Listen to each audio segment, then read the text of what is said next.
Good morning, and thank you for being here.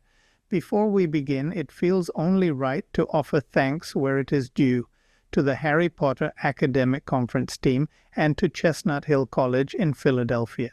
Without them, the Harry Potter academic world would be smaller, quieter, and, let us be honest, fatally dull. Silence has its place, of course, but not, I think, in a room like this.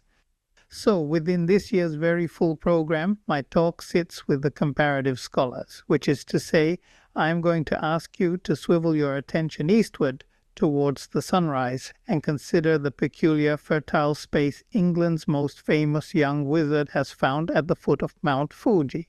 It is a journey of translation, transformation, and inevitably taste. First, a quick orientation on how Harry Potter fared in the Japanese market. The short answer is, well, sales figures and box office returns over the years have been good, broadly in line with other European countries, and with the American experience too. That alignment is not trivial. Japan's collective imagination, its mythologies, its narrative instincts can be notably different from Europe's, and yet here the series found a good hospitable reception. So far, so encouraging. But that is not quite my point today. I want to look at fame, or rather, the proof of it. Mark Twain, in one of his most beloved and instructive stories, tells us about a young man who achieves a degree of notoriety in London, yet only feels genuinely famous once he is caricatured in Punch. At that point, he could declare with a kind of pleased finality, "Yes, I was a made man now." The logic is simple. You know you are in the culture when the culture starts teasing you. Fame receives its imprimatur from the medium that rules the hour. Times change, though, and so do cultural barometers.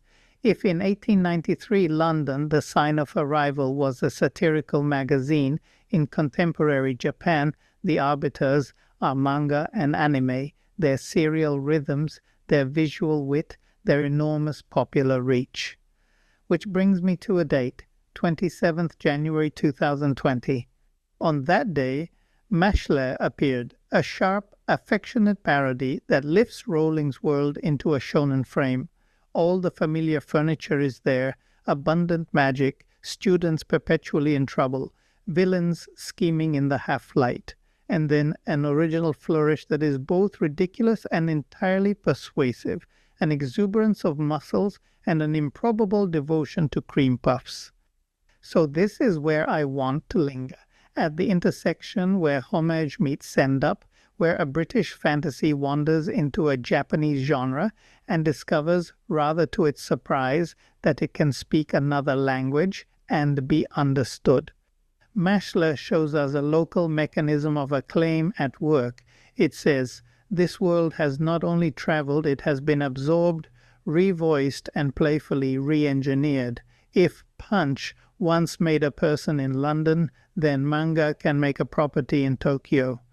Alright, so let me start where the cover starts, because covers do talk if you let them. Mashle, as you can quite clearly see from the image on the screen, announces its intention straight away. It wants to lift the familiar furniture of the magical school tale, the chosen child, the Dark Lord, the institutional corridors where fate meets homework, and whisk it into a knowingly daft shonen action comedy. That is the promise. The method is joyfully transgressive, yet curiously welcoming. Think of it as a gleeful send-up of the wizarding world in which a boy with absolutely no magic at all simply, how shall I put this, bench presses his way through sorcery. The joke, repeated and escalated, is that muscle can do what magic does, and sometimes better. It is parody, homage, and a little bit of affectionate heckling all at once. The vortex begins with character. Mashle rummages through the archetypal wardrobe, tries things on, and then wears them slightly askew. Yes, many figures blatantly resemble their Harry Potter counterparts, but there is usually a twist at the seam, starting with the hero himself. If Harry Potter is the orphan prodigy with the lightning scar, singular, fateful, and the residue of a curse, Burnedead is the orphan with something very like a lightning mark on his face. Only his is counterfeit, camouflage rather than destiny. In Mashle's world, everyone has magic. The black facial markings signal the fact, and those without are persecuted or worse. So where Harry is the chosen one propelled by prophecy towards his antagonist, Mash is gloriously unelected. No magic, no omen, no appointment with fate. He is, if you like, the self-made chosen one, hoisting himself into heroism by sheer physical insistence. The fake scar is the point, a wink at the iconography of chosenness, repurposed as a joke about agency. Let me turn to the best friend slot. Ron Weasley, loyal and frequently the comic motor, reappears in Mashle as Dot Barrett, brash, red-haired, and quick to ignite. Both play the hot-headed sidekick who quarrels with classmates, blusters, and then stands fiercely where the hero stands. The tweak is that Dot, ever the self-anointed rival, tries to claim the narrative spotlight for himself. He also cultivates a rather comic hatred of the pretty boy elites. You may hear in that a distant echo of Ron's anxieties and romantic interests, but in Mashle, the note is dialed up for laughs, a caricature of class envy, aesthetics, and teenage bravado. Now, the brain slot. Hermione Granger, bright, resourceful, the moral metronome of the group, finds her mirror in Lemon Irvine, but the mirror is warped on purpose. Lemon is Mash's hapless admirer and classmate, attached to him after he rescues her. She occupies the visible female position in the friend group and plainly cares for the protagonist, but the function has shifted. Instead of Hermione's problem-solving, citation-ready intelligence, we get romantic parody and comic dithering. Lemon is ditzy, marriage-obsessed, a send-up of the hero's girl trope, not the academic star but the love-struck satellite. The effect is pointed. Mashle is not interested in reproducing the original trio's intellectual balance. It prefers to lean into the gag, the crush, and the cheerful absurdity of it all. Draco Malfoy, that slick emblem of pedigree and sneer, is split into two, Lance Crown and Abel Walker. Both are elite, both are allergic to commoners, both worship at the altar of magical bloodlines, and both collide inevitably with our hero. Lance first. He arrives with all the Malfoy trimmings, haughtiness, family prestige, a duel-ready posture, and then surprisingly swerves. Honor emerges. Allegiance shifts. He evolves into an ally, which is notably unlike Draco's long, sulky arc of almost redemption that never quite arrives. Mashle is uninterested in that slow, grudging path. Instead, it simply allows the posh boy to step over his own reflection and move on. The method, by contrast, is Malfoy turned up to 11. He is the supremacist dorm leader, a literal gang boss, the ideology made cartoon. Mash crushes him in a wildly one-sided beatdown. No lingering schoolboy rivalry here. No slow burn tension. The rivalry that took 7 books to simmer in Hogwarts gets popped like a balloon in a single comic set piece. Different register, different rhythm, same critique of elitism. Outside the teenage scrum, we meet Wahlberg Beigan, venerable headmaster of Easton, long of beard and long of power. He is, frankly, Dumbledore with the serial numbers barely scratched off. Of all the transpositions, this is perhaps the least adulterated. The wise headmaster remains the wise headmaster. The satire in this case is affectionate mimicry rather than reinvention. And because a proper saga requires a shadow, we have Innocent Zero in the Voldemort slot, cloaked, conspiratorial, leading a dark coterie and chasing immortality by dubious means. But notice the method. Instead of the cool, tidy metaphysics of Horcruxes, Innocent Zero sires magical children and undertakes gruesome experiments, villainy as grotesque biology. It is knowingly excessive, more comic book than Gothic, yet the stakes do not evaporate. Around the edges, the echoes continue. Regro, Mash's father figure, is a kind of Hagrid spoof, gentle, non-magical, hut-dwelling, all warmth and wood smoke. A severe Eastern professor appears with McGonagall-ish spectacles, less a character than a wink.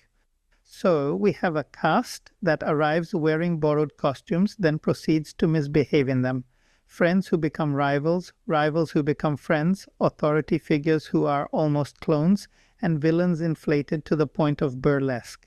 The parody works because the correspondences are obvious and the deviations are purposeful. We recognize the scaffolding, hero, friend, and friend, yet the building is different. Beyond characters, Mashle does not merely nod at Harry Potter's magical world, it practically rebuilds the architecture, then pumps it full of irony and, yes, pure muscle iron.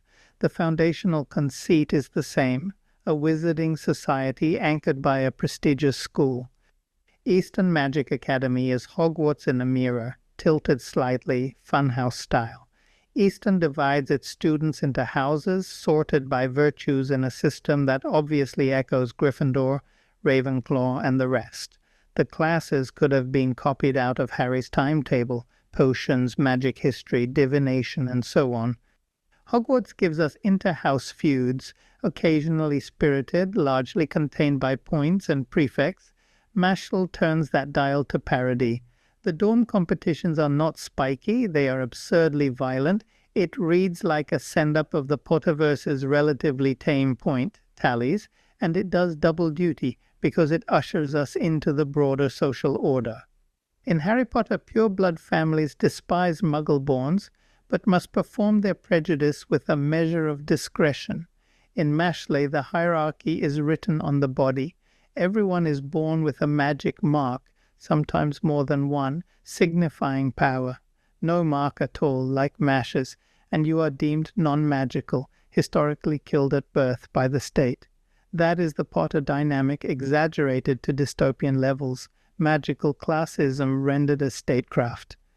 In Harry Potter, the Ministry of Magic keeps the official order ticking along. Aurors, regulations, the usual paper shuffling, occasionally breaking into school life in the form of an umbrage.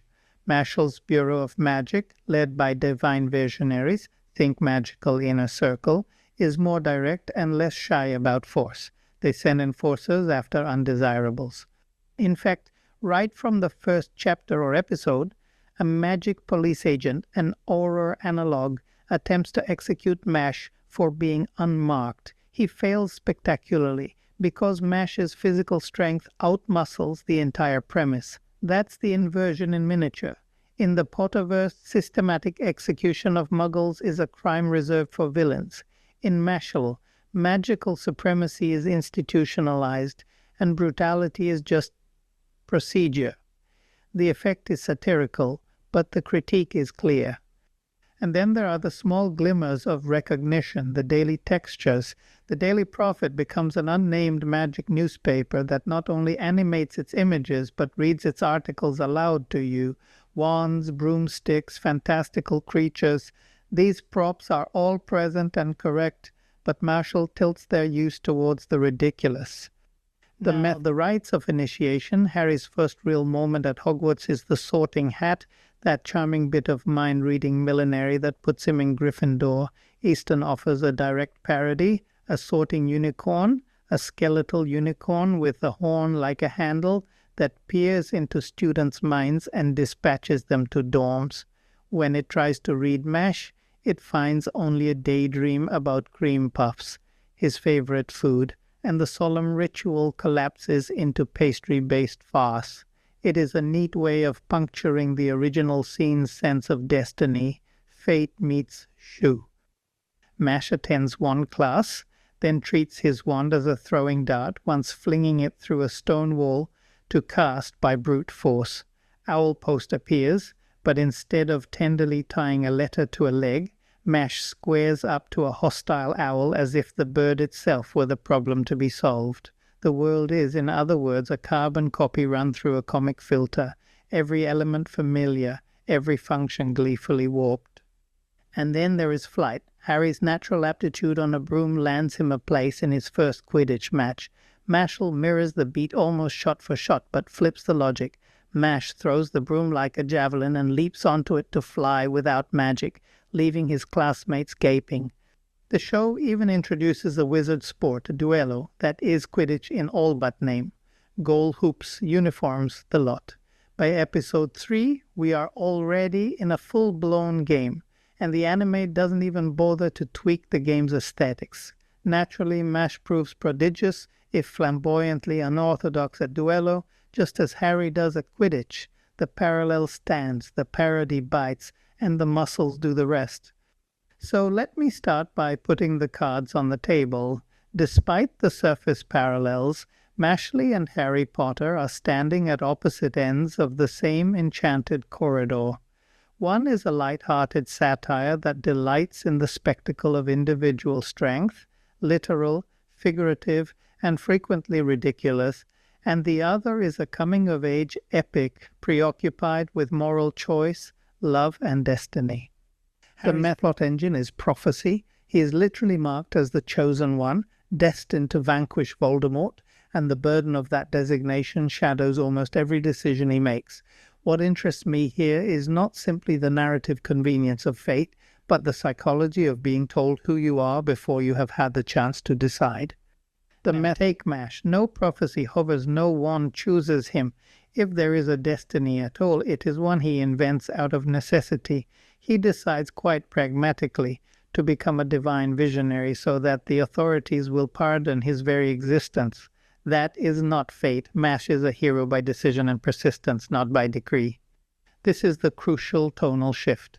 Every one of MASH's victories is the compound interest on labor which aligns him with a classic shonen ethos rather than Western fairy tale destiny. His guiding principle is pleasingly legible. Get stronger, fix the problem, repeat. Harry's guiding light, by contrast, is ethical. Do what is right, even when it is difficult. You do not need a prophecy when you have biceps like these. This is the slogan.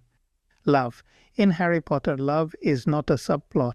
It is the operating system. A mother's love saves her child, friendship sustains the boy, and again, compassion, sacrifice, and moral integrity are the tools that undo Voldemort. The story takes the time to weigh choices and consequences. It wants you to feel the cost.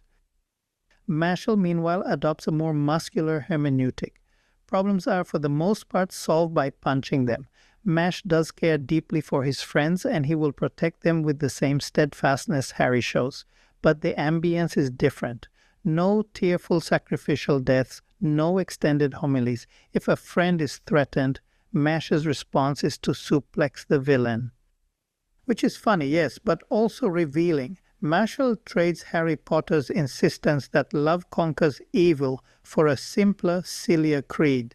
Might makes right, provided your heart is correctly aligned. It is satire, yet it somehow manages to be uplifting. Mash's brute strength reads as a metaphor for any unorthodox talent. In an unfair world, the story suggests, an essentially good person with a strange gift can still prevail.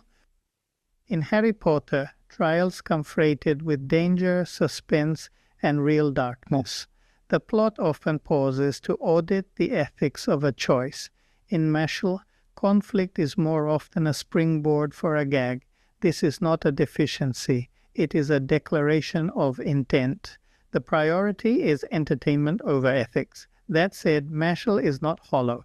It has a heart and a message about equality and self-determination. So, two schools of magic, two moral grammars, fate versus effort, love sacrifice versus comic force, ethical deliberation versus satirical punchline, same corridor, opposite ends, and that is why the comparison is interesting, not because the worlds look alike, but because their meanings do not.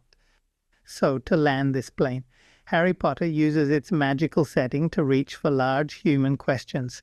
Mashle takes a near-identical toolkit and gleefully lampoons the lot, reminding us not to take our wand work too seriously. For a viewer, the experience of Mashle is like watching a clever satire of a beloved tale. The experience of Harry Potter is the beloved tale itself, delivered with sincere magic. Mashle is low-key hilarious, and yes, it intentionally lacks depth because the first order of business is the joke. The punchline comes first. Harry Potter, by contrast, uses humor as seasoning on a fundamentally heartfelt stew. Both approaches have their particular charm, and Mashle's charm is sharpened, made sweeter even, by riffing off the earnestness of Harry's world. Thank you for your attention. It has been a pleasure to be here and to share these intriguing passions. Let us keep reading, dreaming, and, when necessary, laughing at our fantasies.